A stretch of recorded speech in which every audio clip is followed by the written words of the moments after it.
Football বিশ্বে কিছু গল্প থাকে রূপকথার মতো, আর কিছু গল্প হয়ে দাঁড়ায় এক জীবন্ত ট্র্যাজেডি।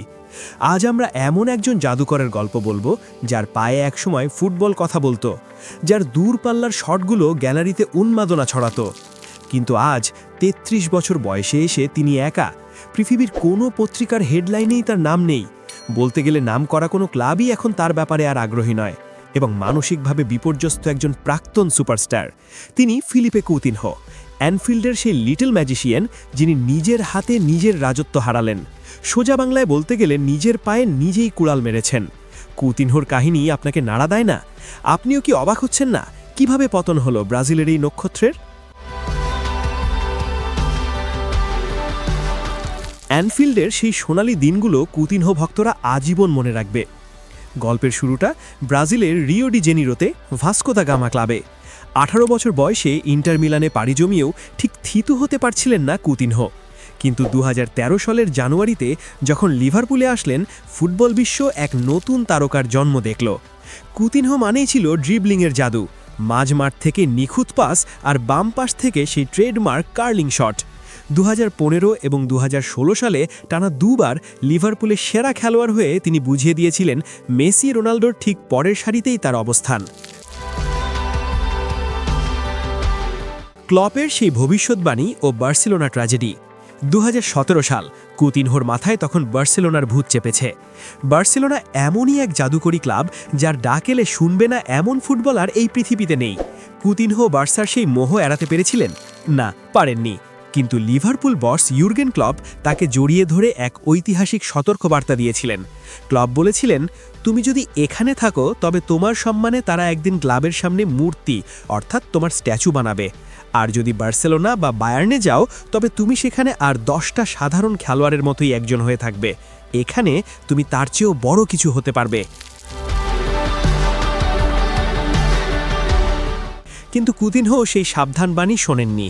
2018 সালে 100 মিলিয়ন পাউন্ডের বেশি দামে তিনি বার্সেলোনায় পাড়ি জমালেন। কাগজে কলমে এটি ছিল তার স্বপ্নের যাত্রা, কিন্তু বাস্তবে তা হয়ে দাঁড়ালো এক দুঃস্বপ্ন। মেসি সুয়ারেজের ছায়ায় কুতিনহো নিজের ছন্দ হারিয়ে ফেললেন। যে মাঠে তাকে রাজা ভাবা হতো, সেখানে তিনি হয়ে গেলেন স্রেফ একজন দামি বেঞ্চ ওয়ার্মার। ব্যর্থতার বৃত্তবন্দী কুতিনহো বার্সা ছেড়ে গেলেন বায়ার্ন মিউনিখ। বার্সেলোনা যখন তাকে নিয়ে হাল ছেড়ে দিল, তখন লোনে তিনি গেলেন বায়ার্ন মিউনিখে। ট্রেবল জিতলেন, এমনকি নিজের আসল ক্লাব বার্সেলোনার বিপক্ষে ঐতিহাসিক 8-2 গোলের ম্যাচে 2 গোলও করলেন। কিন্তু সেই সাফল্যও ছিল তেতো।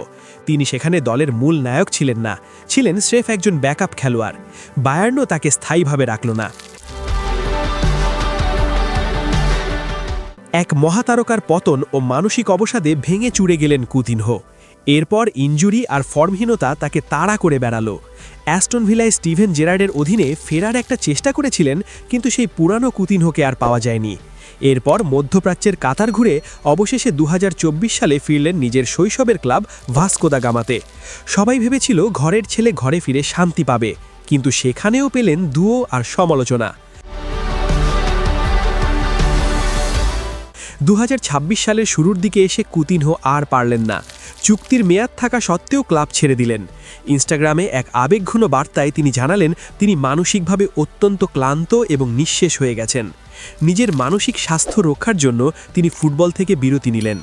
এটাই কি কুতিনহোর ক্যারিয়ারের শেষ অভিযান হিসেবে লেখা থাকবে? কুতিনহো আমাদের কি শেখালেন? কুতিনহোর ক্যারিয়ার আমাদের মনে করিয়ে দেয় যে প্রতিভা থাকলেই হয় না, সঠিক সময়ে সঠিক সিদ্ধান্ত নেওয়াটাও জরুরি। তার ঝুলিতে চ্যাম্পিয়ন্স লিগ আছে, লিগ শিরোপা আছে, কিন্তু নেই সেই সম্মান যা তিনি লিভারপুলে পেতে পারতেন। ক্লপের সেই মূর্তি গড়ার কথাটি আজ যেন এক জ্বলজ্বলত ভবিষ্যৎবাণী।